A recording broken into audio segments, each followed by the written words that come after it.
আজকে আমি সূরা বনী ইসরাঈলের ৮২ নম্বর আয়াত থেকে একটা আয়াত তেলাওয়াত করেছি। আল্লাহ যে তৌফিক দান করেন, স্বল্প পরিসরে আয়াতটিকে আবর্তন করি কিছু প্রয়োজনীয় তথ্য তুলে ধরা হবে। আল্লাহ যেন কবুল করেন। সকলে পড়ছি আল্লাহুম্মা আমিন। প্রতিনিয়তই আমরা দেখতে পাচ্ছি নতুন নতুন রোগে আমরা আক্রান্ত। অনেকের মানসিক অশান্তি, অনেকের শারীরিক অসুস্থতা।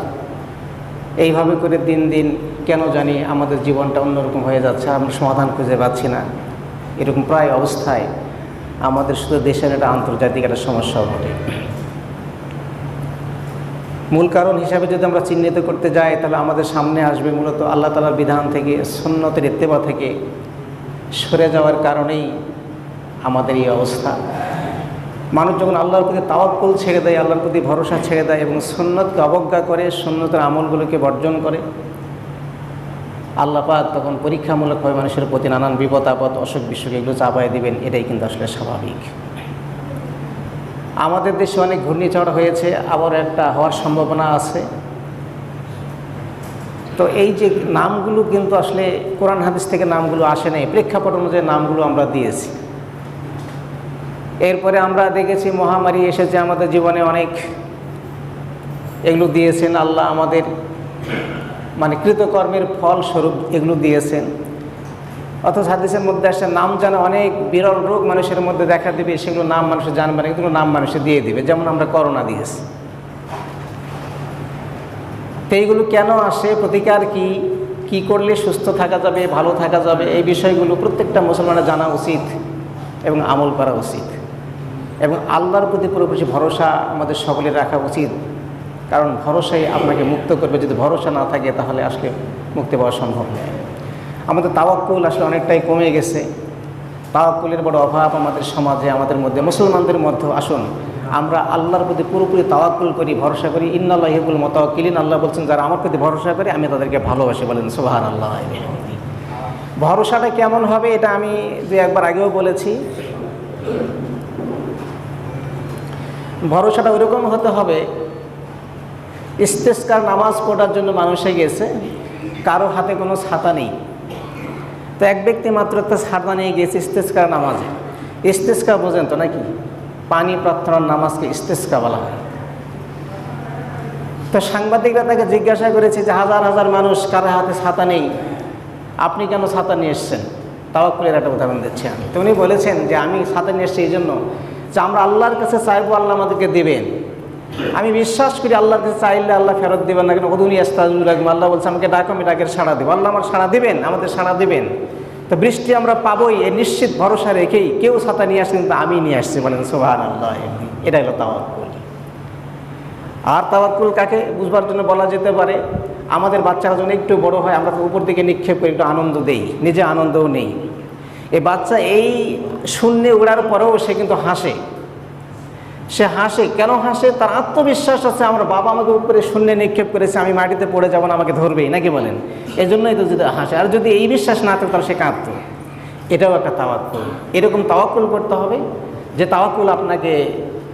তাওয়াক্কুল আপনাকে সফলতায় পৌঁছাবেই ইনশাআল্লাহ। আজকে আমাদের হাজিরা প্লেনে যাচ্ছে, ককপিটে ইঞ্জিন এই যে বিমানটা চালাচ্ছে একজন পাইলট, তাকে কিন্তু তারা দেখে নাই। আমি হজে গেছি, আমিও দেখি নাই।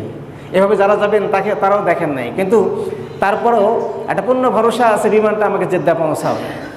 একটা মানুষ বিমান চালাচ্ছে 37,000, 38,000, 44,000 ফিট উপরে আপনার বিমান যাচ্ছে। ওই বিমানটাতে আপনি নিশ্চিন্তে বসে আছেন যে পাইলট বিমান চালাচ্ছে, আমি জেদ্দাতে পৌঁছবে। এই তাওয়াক্কুল নিয়েই তো আপনি বসে আছেন। তো মানুষের প্রতি মানুষের এত তাওয়াক্কুল, এই বিমান জেদ্দায় পৌঁছাবে। অথচ আর সিকিমাত্র তাওয়াক্কুল বোধ হয় আমরা আল্লাহর প্রতি করি না। বলে নাউযুবিল্লাহি মিন যালিক। উদাহরণ দিচ্ছি বোঝাবার জন্য। কেন কথা বলেছি আমি? আল্লাহ বলেছেন ওয়ানুনাজ্জিলু মিনাল কোরআন মা হুয়া শিফাউ ওয়া রাহমাতুল লিল মুমিনিন ওয়া লা ইয়াজিদু যালিমিন ইল্লা খাসারা।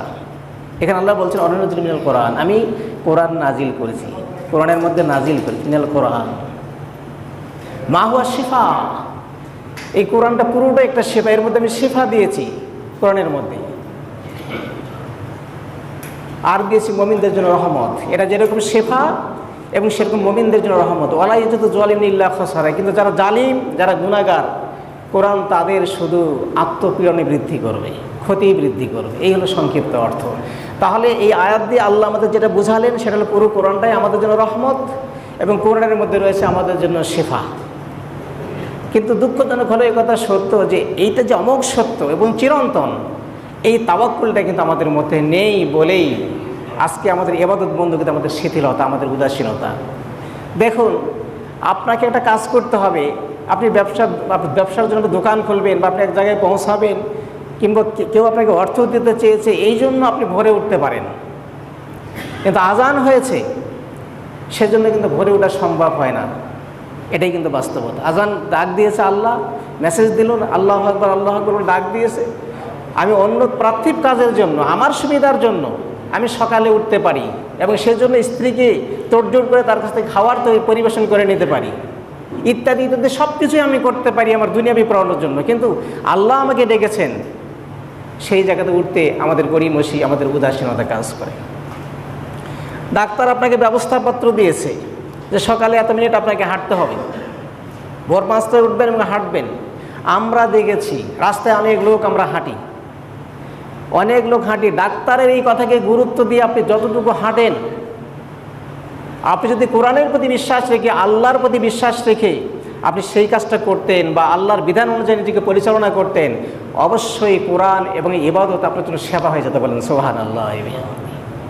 রাগ করবেন না, তার মানে এটা বলছেন আপনি হাঁটবেন না, আমি এটা বলি নাই। আল্লাহ প্রত্যেকটা রোগ দিয়েছেন এবং শেফা দিয়েছেন, এবং চিকিৎসা নেওয়া সুন্নত, আল্লাহ রাসূল বলেছেন চিকিৎসা নেবেন সুন্নত, নিতে বলা হয়েছে। কিন্তু এই ভরসা করা যাবে না আপনার চিকিৎসক, আপনার ঔষধ আপনাকে সুস্থতা দেবে, এটা নয়, বরং তাওয়াক্কুলটা আল্লাহর প্রতি থাকতে হবে। সে কারণেই আমরা যদি সেই তাওয়াক্কুল নিয়ে এগোতে পারতাম, তাহলে আমাদের জীবনটা সুন্দর হতো, আমাদের শারীরিক সমস্যা দূর হতো, মানসিক সমস্যা দূর হতো, কোরআন আমাদেরকে তৃপ্তি দিত, আমাদেরকে শান্তি দিত। কিন্তু এটার বড় অভাব। আসুন, অনেক সময় আমরা দেখি যে আমরা হাঁটার জন্য নামাজে মুনাজাত ছেড়ে দিই, হাঁটবো বলেই মুনাজাত ছেড়ে দেই, দিয়ে হাঁটা শুরু করে দেই। আমি কিন্তু কাউকে লক্ষ্য করে বলছি না, একটু আপনার বিবেককে নাড়া দেওয়ার জন্যই বলছি।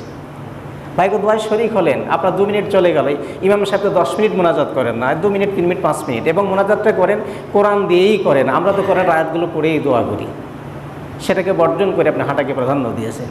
অনেকে আবার হাঁটার সুবিধার্থে ইমামকে কমান্ড করে, হুজুর অমুক জায়গায় এত জামাত হচ্ছে, আমরা একটু হাঁটাহাঁটি করি, এটা করলে ভালো হয় না?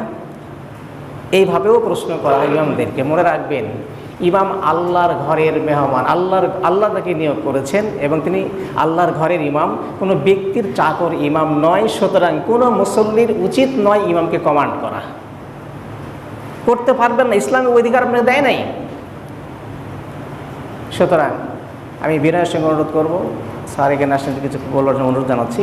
আমি আজকের বক্তব্যের যে কথাটুকু বুঝাতে চাচ্ছি সেটি হলো যে আমরা কোরআনের কাছে ফিরে এসি, কোরআন থেকে চিকিৎসা করি। কোরআন আপনার মানসিক সেবা দেবে, আপনার আত্মিক সেবা দেবে এবং আপনার দৈহিক সেবাও দেবে। এখানে সব কিছুই আল্লাহ দিয়েছেন। তিবিয়াতুল লিকুল্লি শাই, আল্লাহ বলছে আমি এখানে সব কিছু সমাধান দিয়ে রেখেছি যদি আসতে পারি। কিন্তু আজকে যদি আমরা জিজ্ঞাসা করি, আমি জিজ্ঞাসা করি আপনাদেরকে, ভাই আজকে সকালে কি কোরআন তেলাওয়াত হয়েছে বা রাতে কি কোরআন তেলাওয়াত হয়েছে, নেগেটিভ রেজাল্টটা আমার মনে হয় যে 85% আমরা পাবো। আমরা যারা জানি তারাও পড়ি নাই, বা যারা একটু ভালো পড়তে পারি তারাও বুঝে পড়ার চেষ্টা করি নাই, আর যারা জানি না তারা তো একটা অজুহাতি পেয়েছে আমি পড়তে যাই না, ইত্যাদি ইত্যাদি বলেই কিন্তু আসলে আমি একটু সরে থাকবো। কিন্তু মনে রাখবেন, কোরআন আপনার বিপক্ষেও সাক্ষী হবে, পক্ষেও সাক্ষী হবে। আসুন আমরা আমাদের কোরআনকে আমার পক্ষে সাক্ষী হিসেবে নিতে চাই এবং কোরআন থেকে সমাধান খুঁজে আমাদের জীবন গঠন করতে চাই, এবং কোরআনে যে শেফাগুলো আছে সেই শেফাগুলো খুঁজে খুঁজে বের করতে চাই। কোরআনের মধ্যে যে সেবাগুলো আছে আমরা জানি, আল্লাহ রাসূল বলেছেন যে মধু আর কালো জিরা তিনি পছন্দ করতেন, নিয়মিত খেতেন, মৃত্যু ছাড়া এগুলো সকল রোগের পরিষেধক। একজন সাহাবী এসে বলল, ইয়া রাসূলুল্লাহ, আমার ভাইয়ের পেটের অসুখটা ভালো হচ্ছে না। একদিন বললেন, হুজুর বলেন তাকে মধু খাওয়াও, তাকে মধু খাওয়ানো হচ্ছে। দ্বিতীয় দিন এসে হুজুর আজকে তো মধু খাওয়াইছি কিন্তু রোগ তো একই আছে, হুজুর আবার বলছেন তাকে মধু খাওয়াও।